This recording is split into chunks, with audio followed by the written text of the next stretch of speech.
우리 다 같이 묵상기도 하심으로 하나님 앞에 예배를 드리겠습니다.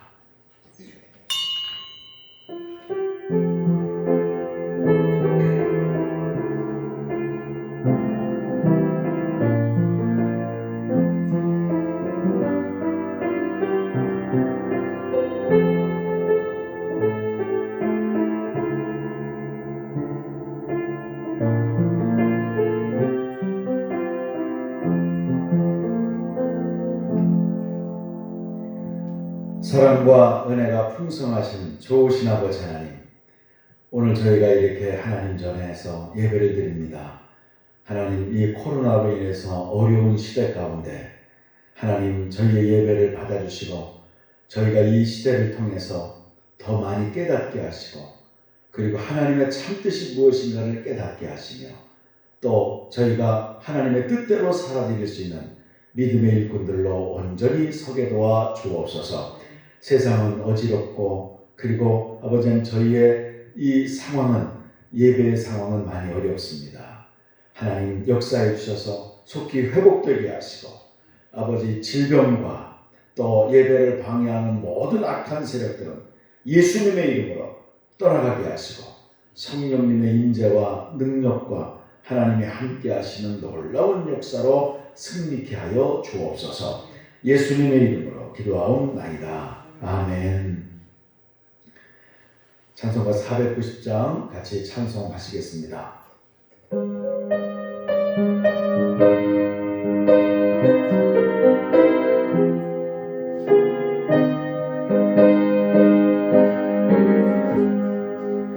주여 지난 밤 내 꿈에 베었으니 그 꿈이 이루어 주옵소서.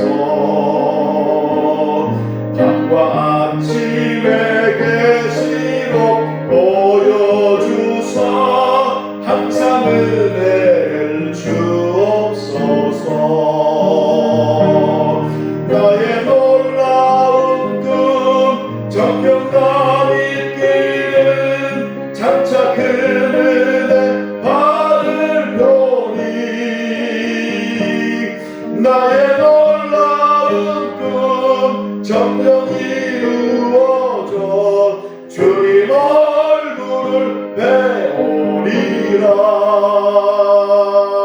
마음 괴롭고 아파서 낙심될 때 내게 소망을 주셨으며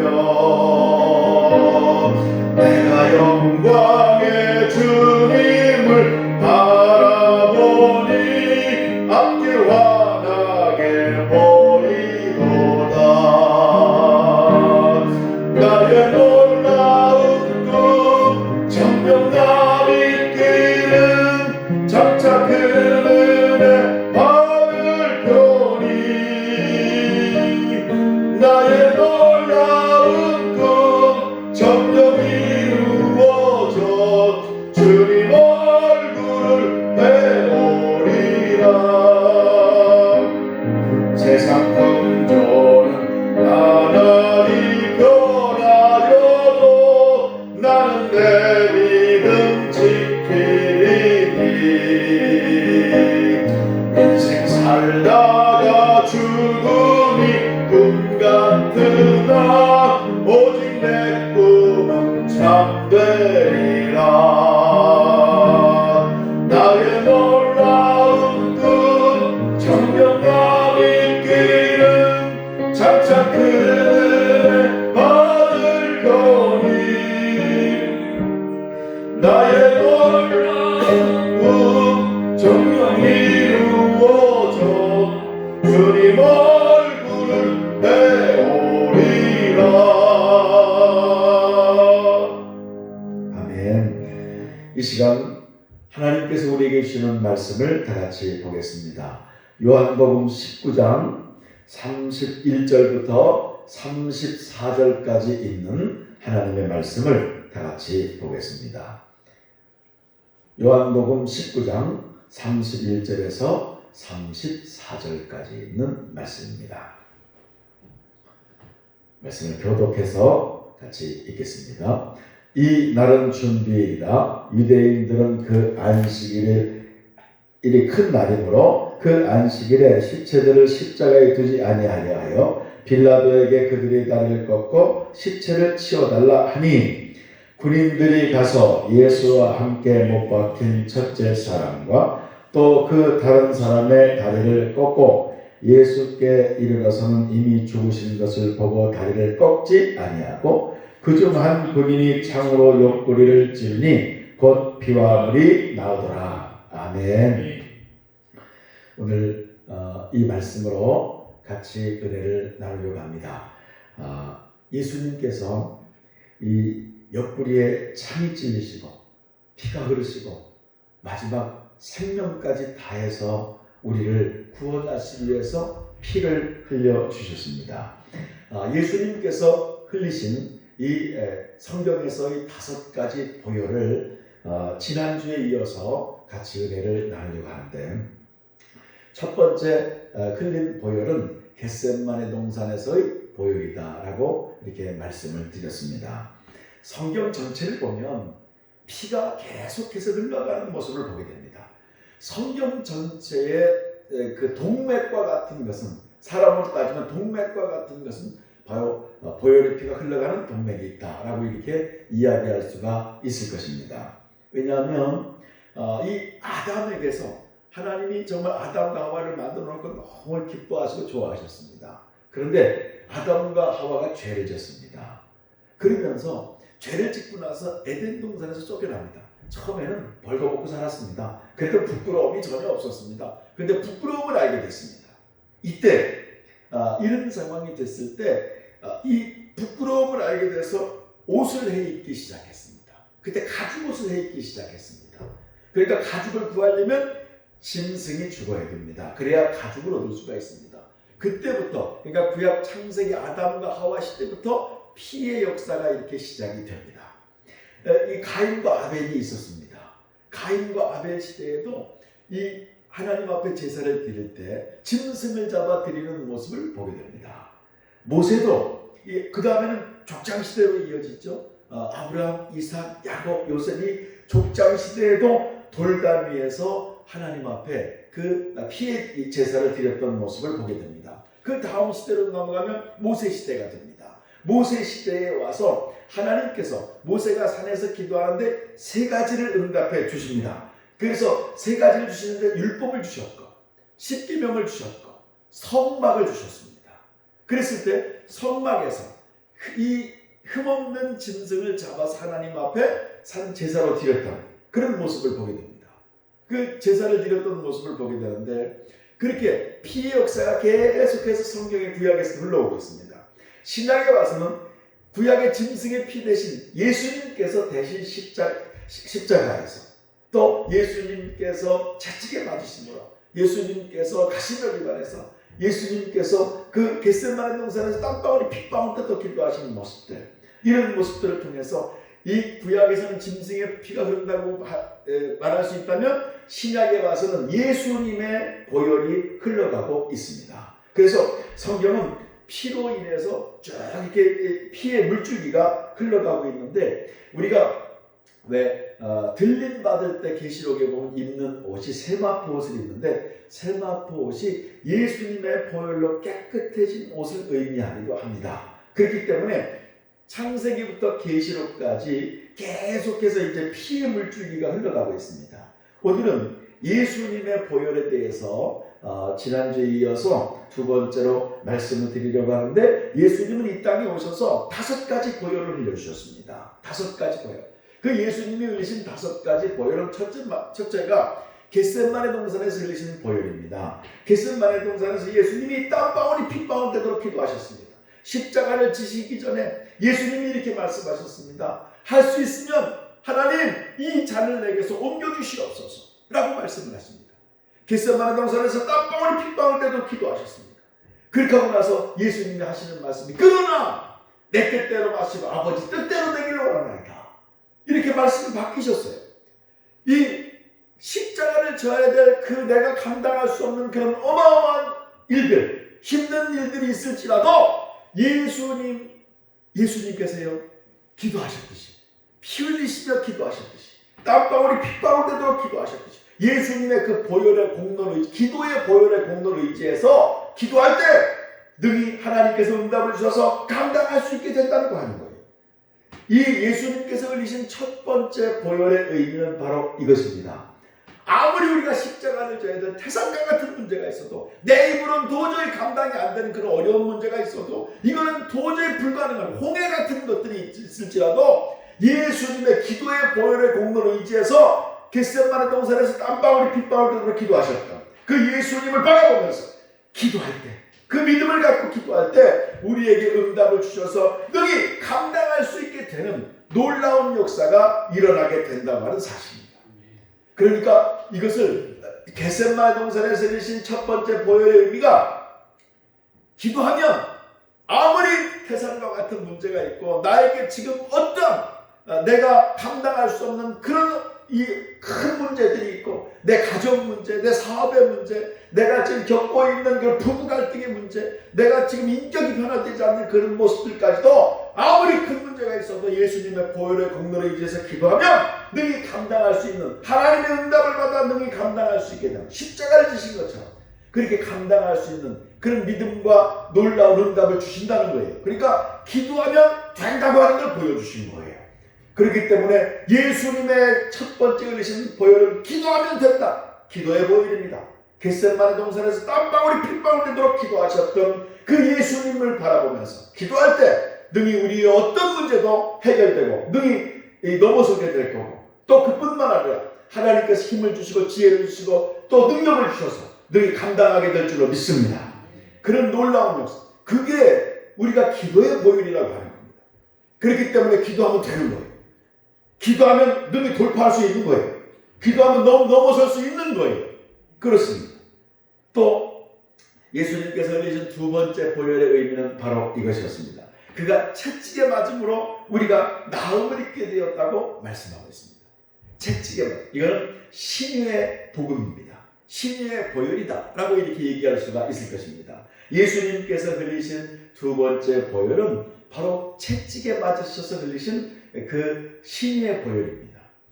우리는 하나님의 기적의 역사는 옛날 일이다, 또 지금은 그런 시대가 아니다 라고 얘기하는 분들이 가끔 있는데, 그건 너무 잘못된 자기 생각입니다. 성경은 예전이나 지금이나 동일합니다. 하나님의 역사도 예전이나 지금이나 동일한 줄로 믿습니다. 또 하나님이 그 심판하시는 그날까지는 영원히 동일한 것이, 우리가 그때까지는 동일한 하나님의 역사시고, 그때 끝났네 어쩌네 그런 소리는, 그거는 하나님 앞에서 어떻게 그런 말을 할 수가 있습니까? 저는 그게 좀 두렵다고 생각합니다. 저도 이제 신학교에서 강의도 해보고 교수로서의 생활도 조금 해봤는데, 어떤 분이 그런 얘기를 하는 얘기를 들었어요. 아니, 그때의 역사를 지금 왜 끄집어내고 가져오려고 하느냐. 그러면 그 사람은 구원도 없을 수 있습니다. 진짜 인격적인 예수님을 못 만나서 그럴 수 있습니다.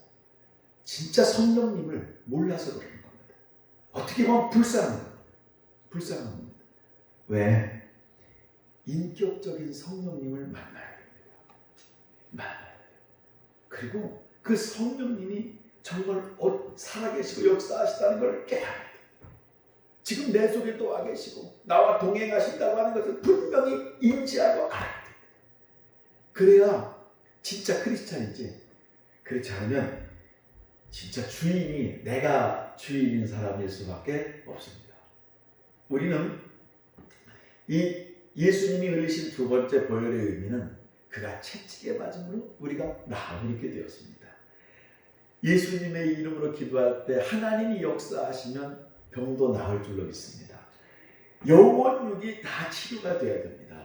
우리는 육적인 병만 생각하는 경우가 많은데 그렇지 않습니다. 영적인 하나님과의 관계가 끊어졌던 그런 병들이 치유돼야 됩니다. 또 혼적인 내 마음에 상처난 감정을 통해서 얼마나 많이 병이 생깁니까? 상처난 감정을 통해서 우리가 얼마나 이 불행하고 이 불안하고 행복하지 못하게 살아가고 있습니까? 우리 상처난 감정의 치유가 깨끗이 예수님의 보혈로 돼야 됩니다. 그리고 육신적인 병도 치료하는 역사가 있을 줄로 믿습니다. 영혼 육의 치료. 그가 채찍에 맞으면 우리가 나음을 입게 되었다. 우리는 이 세 가지 전인적인 구원, 영적인 구원, 혼적인 구원, 육신적인 구원이 치유를 통해서 나타나고 또 회복을 통해서 나타나고 다시 예수님의 보혈로 다시금 서게 되는 그러한 놀라운 은혜가 있기를 소망합니다. 이 영혼 육의 치료가 필요합니다. 그래서 우리가 나음을 입게 되었다. 사실 예수님을 만남으로 기쁨 속에서 그 두렵고 들렸던 모든 것들이 치료됨으로 육신의 병도 나을 수 있습니다. 또 육신의 병이 있는 것을 깨끗이 치료해 줄 수도 있습니다. 우리는 예수님의 보혈, 두 번째 보혈, 채찍에 맞음으로 우리가 나음을 입게 되었다. 저는 이건 개인적인 체험이기 때문에 물론 성경에는 예수님이 치유의 사건이 엄청나게 많지만 저는 개인적으로 그런 치유함을 받은 그런 경험이 있습니다. 제가 한 번은 너무너무 위가 아팠습니다. 이게 통증이 말할 수가 없어요. 그래서 이 통증 때문에 정말 힘들어하고 어려울 때가 있었어요. 그런데 놀라운 것은 통증만 있는 게 아니고 이게 속이 쓰려서 막 이게 어떻게 할 수가 없을 정도로 그렇게 힘든 때가 있었는데 근데 그렇게 해서 병원에 갔더니 위에 이렇게 찍어봤더니 위에 그 많은 염증들이 많이 이렇게 생겨났다고 그런 얘기를 하면서 너무나 많이 위에서 산이 분비된다는 얘기를 이렇게 들은 적이 있었습니다. 그때 그 통증, 이걸 어떻게 해야 될까? 정말 하나님, 제가 이렇게 기도합니다. 하나님은 예수 그리스도께서 채찍에 맞음으로 나음을 입게 되셨다고 했는데 하나님, 제가 이걸 좀 치유함을 받기를 원합니다. 너무 통증이 심합니다. 예수님의 이름으로 깨끗하게 치료해 주시옵소서 하고 손을 대고 한참을 기도했습니다. 기도했는데 이건 제 개인적인 체험이기 때문에 정말 몸이 후끈후끈한 걸 느꼈어요. 제 개인적으로 너무너무 후끈후끈한 걸 느꼈어요. 뜨거울 정도로 그런 걸 느꼈어요. 그런데 제 마음속에 이런 감동이 오는 거예요. 마음으로 들려오는 거예요. 내 병이 낫다. 이런 감동이 오는 거예요. 그러고 난 이후에 정말 깨끗하게 아무 통증이 없이 그렇게 낫던 적이 있었어요. 저는 그런 개인적인 체험을 했던 적이 있습니다. 그런데 저는 어려서 전도사 생활을 하면서 부여기도원에서 전도사 생활을 했습니다. 거기는 원장님이 하나님의 은사 중에 신의 은사를 아주 강력하게 받은 원장님이 계셨습니다. 그 원장님을 통해서 암병 환자들이 수없이 많이 나는 걸 제가 전도사 때 제 눈으로 봤습니다. 정말 하나님이 이렇게도 많이 역사를 하시는구나. 저는 지금까지 제 눈으로 그렇게 많이 역사가 일어나는 건 여태까지 못 봤습니다. 그런데 그런 신의 역사를 보면서 하나님이 정말 살아계시고 하나님이 손대시면 치유가 될 수가 있다. 하나님이 함께 하시면 병이 나을 수 있다. 하나님은 살아계신 분이고 우리를 감찰하시는 분이고 또 그뿐만 아니라 예수님의 보혈을 통해서 우리는 깨끗하게 나음을 입을 수 있다. 저는 확신합니다. 성경이 그걸 말씀하고 있고 예수님이 채찍에 맞아서 우리를 치유해 준다고 말씀하셨고 물론 우리가 믿음이 없을 때는 의심도 할 수 있겠지만 하나님의 역사하시면 반드시 될 줄로 믿습니다. 이 예수님의 두 번째 보혈은 채찍에 맞으셔서 흘리신 보혈인데 신유의 보혈입니다. 치유의 보혈입니다. 예수님께서 흘리신 세 번째 보혈은 가시면류관에서 흘리신 보혈입니다. 가시면류관에서. 예수님은 가시면류관을 쓰셨습니다. 그런데 놀라운 것은 이 가시라고 하는 것은 원래 천지 창조를 할 때 하나님이 가시를 내지 않았습니다. 가시라는 게 없었습니다. 아담과 하와가 처음에 살 때는 가시가 없었습니다. 그런데 놀랍게도 아담과 하와가 죄를 짓습니다. 에덴 동산에서 쫓겨납니다. 그러면서 이제 우리 육신은요, 이제 하나님이 부르시게 되면 심판을 받게 돼서 영원히 살지 못하고 육은 이 땅으로 들어가서 흙이 돼야 돼요. 영혼은 하나님이 만들어 놓은 천국과 지옥 중에 한 군데 가야 돼요. 예수님을 믿게 되면 가지만 믿지 않으면 지옥 가요.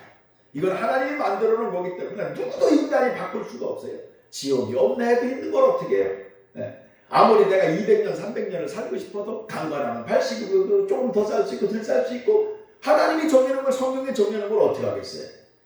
아무리 내 주먹을 믿네 해도 그 주먹 조금 있으면 썩습니다. 흑됩니다. 조금 있으면. 하나님이 그렇게 만드는 걸 어떻게 합니까? 아무리 우긴다고 될 일이 아니잖아요. 인간은 피조물이기 때문에 그래요. 세상을 하나님이 만드셨어요. 창조주 하나님이세요. 근데 하나님께서 천지창조를 하실 때 그 가시를 내지 않았다가 인간이 죄를 짓고 나니까 죄를 짓고 나서 이 여자는요 해산하는 고통을 갖게 됐어요. 남자들은 이마에서 땀을 흘려야 먹을 것을 얻게 됐어요. 일을 해야 돼요. 또 그뿐만 아니라 이 죄로 인해서 하나님이 창세기 3장 18절에 가시와 엉겅퀴를 냈다고 말씀하고 있습니다. 찔리는 가시를 냈어요. 저주의 의미를 낸 거예요. 저주의 의미. 그러니까 인간이 죄를 진 저주의 의미로 가시와 엉겅퀴를 창세기 3장 18절에 냈다고 말씀하고 있습니다. 그런데 예수님이 가시 면류관을 쓰셨습니다. 그리고 이마에서는 피가 줄줄줄줄 흐르셨습니다. 움직일 때마다 피가 더 가시가 찔려서 흘리셨습니다.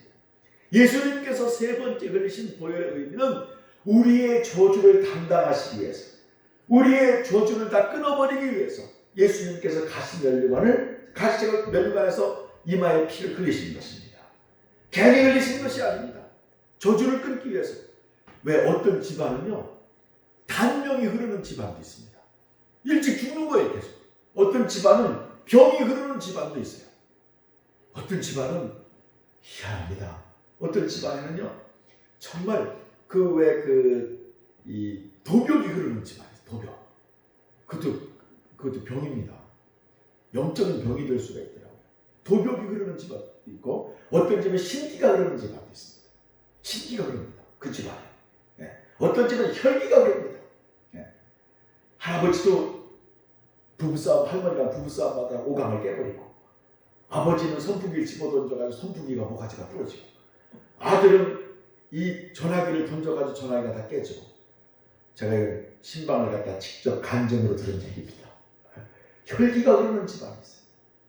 그런데 그런 집안에 단명하고 병이 흐르고 그런 아픔이 흐르고 상처가 흐르고 그런 빛이 흐르고 이런 모든 저주를 예수님의 이름으로 끊어지고 그리고 축복이 대물림되는 그런 은혜가 있기를 축원합니다. 왜? 그런 저주들을 다 끊기 위해서. 그런 저주, 그런 것들이요 예수님의 보혈로 다 끊어집니다. 예수님께서 이마에 가시면류관을 쓰신 것은요 안 쓰셔도 되는 그 가시면류관을 쓰신 이유가 있습니다. 가시는 저주의 의미입니다. 가시는 저주를 뜻하는 것입니다. 그런 저주가 다 끊어지고 축복이 대물림된 예수님 안에서 다시 거듭나서 이제는 하나님의 자녀로서의 명문 가문으로 다시 이어질 수 있기를 주님의 이름으로 축원합니다. 그런 것들이 끊어집니다. 예수님의 이름으로 예수님의 보혈로 그런 잘못된 것들이 다 끊어져 버리고 축복이 대물림되어야 되는 것입니다. 그것이 예수님께서 흘리신 세 번째 가시면류관에서 흘리신 보혈입니다. 또 예수님께서 네 번째 흘리신 보혈은 그가 찔림은 우리의 허물을 인합니다. 찔림. 예수님이 옆구리에 참을 받으셨습니다. 심장에 있는 피 한 방울까지 전부 다 쏟아버리셨습니다. 그런데 그가 찔림은 우리의 허물이 인합니다. 이 허물이라고 하는 것은 죄 짓고 잊어버린 것, 모르고 진 죄 이런 것들을 다 허물이라고 합니다. 그런데 그런 허물까지도 깨끗해지게 하기 위해서 예수님께서는 옆구리에 창에 찔리셨다고 말씀하고 있습니다. 그가 찔림은 우리의 허물을 인합니다. 이것이 네 번째 예수님이 흘리신 보혈입니다. 예수님께서는 다섯 번째 십자가에서 흘리신 보혈입니다. 이것은 우리를 구원하시기 위한 보혈입니다. 내 영혼을 구원하시기 위해서 예수님은 십자가에서 피를 흘리셨습니다. 왜? 인간이 죄로 인해서 죽을 수밖에 없었습니다. 죄는 하나님의 뜻대로 살지 않고 하나님을 떠난 게 가장 큰 죄로 이 땅에 살면서의 큰 죄들 회개하지 않은 그 죄들로 인해서 우리는 지옥 갈 수밖에 없는 존재가 되어버리고 말았습니다. 죄로 인해서 지옥 가는 것입니다. 그런데 예수님께서 죄는 반드시 죄값이 필요한데 이 세상을 살면서도요, 조금 죄를 지면 반드시 벌금 내야 됩니다. 조금 더 죄를 지면 교도소 가야 됩니다. 조금 더 죄를 지면 사형을 당해야 됩니다. 죄는 죄값이 필요한 것입니다. 우리는 얼마나 많은 죄를 짓고 삽니까? 마음으로 짓는 죄는 또 얼마나 많습니까? 마음으로 짓는 죄는요, 수없이 많습니다. 네. 그런 죄로 인해서 죽을 수밖에 없었습니다. 이 모든 죄, 원죄부터 시작해서 자범죄, 우리가 짓는 죄까지 죄로 인해서 죽을 수밖에 없었습니다. 이 죄로 인해서 죽을 수밖에 없는 우리를 위해서요, 그 죄값을 십자가에서 대신 치러주신 것입니다. 내가 죽을 수밖에 없는 존재였는데, 내가 죄로 인해서 지옥 갈 수밖에 없는 존재였고 하나님과 완전히 분리된 상태였는데 십자가에 다리를 놔주신 겁니다. 하나님과 우리 사이에 끊어진 다리를 십자가로 다시 놓은 것입니다. 내 죄 때문에 대신 십자가를 지신 겁니다. 나를 구원하시기 위해서 진 십자가입니다. 예수님은 우리를 위해서 십자가를 지셨습니다. 성경은 이렇게 말씀하고 있습니다. 예수님께서요, 대신 나를 위해서 십자가를 짓고 죄값을 치르시기 때문에 누구든지 그 이름을 믿는 자들에게는 하나님의 자녀가 되는 권세를 주셨다고 했습니다. 권세를 주시면 하나님의 자녀가 되는 것입니다. 이게 영적인 원리고 진리인 것입니다. 그래서 우리가 예수님이 흘리신 5번째 보혈은 십자가에서 흘리신 보혈인데, 이 십자가에서 흘리신 보혈, 이 의미는 나를 구원하시기 위한 보혈이라고 하는 사실입니다. 십자가에 죽으셨습니다. 누구 때문에? 나 때문에 대신 죽으신 것입니다. 나 때문에. 그로 고난을 겪으신 것입니다. 예수님은 이 땅에 오셔서 5가지 보혈을 흘려주셨습니다. 그 첫 번째가 겟세마네 동산에서 기도의 보혈입니다. 기도의 보혈. 2번째 흘리신 보혈이 채찍에 맞음으로 우리가 나음을 입게 되신 신의 보혈입니다. 3번째 보혈은 가시면류관에서 흘리신 보혈입니다. 찔림으로 가시면류관을 통해서 그 가시 저주의 의미, 저주가 다 끊어져 버립니다. 그리고 축복이 되어버린다는 것입니다. 예수님이 흘리신 4번째 보혈은 우리가 왜 그 찔림은 우리의 허물로 인합니다. 우리가 모르고 지은 죄 짓고 잊어버린 것까지도 다 용서하시기 위해서 옆구리에 창을 받으셨습니다. 그리고 5번째 흘리신 보혈은 십자가에서 흘리신 보혈입니다. 예수님께서 십자가에서 나를 구원하시기 위해서 내 죄 때문에 대신 십자가를 지신 것입니다. 누구든지 그 예수님을 마음속에 영접하는 자, 곧 그 이름을 믿는 자들에게는 하나님의 자녀가 되는 권세를 주신 것입니다. 오늘 우리 이 인터넷을 통해서 보는 사랑하는 모든 성도님들, 하나님의 백성들, 또 그리고 우리 건너교회 사랑하는 성도님들 모두에게 이 예수님의 5가지 보혈이 우리 심령 가운데 철철 넘쳐 흐를 수 있길 바랍니다. 그래서 병을 이기고 죄를 이기고 또 마귀를 이기고 이제요 믿음으로 기도로 승리해서 이 땅에 사는 동안에도 주님과 동행하는 삶이지만 영원한 천국 백성으로서의 삶을 사는 우리 사랑하는 믿음의 가족들이 모두 될 수 있게 주님의 이름으로 축복합니다. 기도하겠습니다. 사랑이 많으신 좋으신 아버지 하나님, 예수님의 5가지 보혈로 평생에 승리하게 하시고 이 시간 방송을 보는 사랑하는 성도들, 하나님의 백성들, 아버지 우리 사랑하는 본능교회 성도들 예수님의 이름으로 병이 치료되게 하여 주옵소서. 예수님의 이름으로 예수님의 보혈로 병은 깨끗이 떠나갈지어다. 악한 마귀도 떠나갈지어다. 예수님의 5가지 보혈로 평생에 승리하며 하나님 앞에 큰 영광이 되는 사랑하는 성도들 되게 하심을 감사하고 축복하며 이제는 우리 주 예수 그리스도의 은혜와 하나님의 극진하신 사랑하심과 성령님께서 함께 하시고 지켜주시는 귀하고 복된 은혜가 이 자리에 참석한 사랑하는 성도들 머리 위에 지금으로부터 영원히 함께 하시기를 예수님의 이름으로 축복하며 기도하옵나이다. 아멘.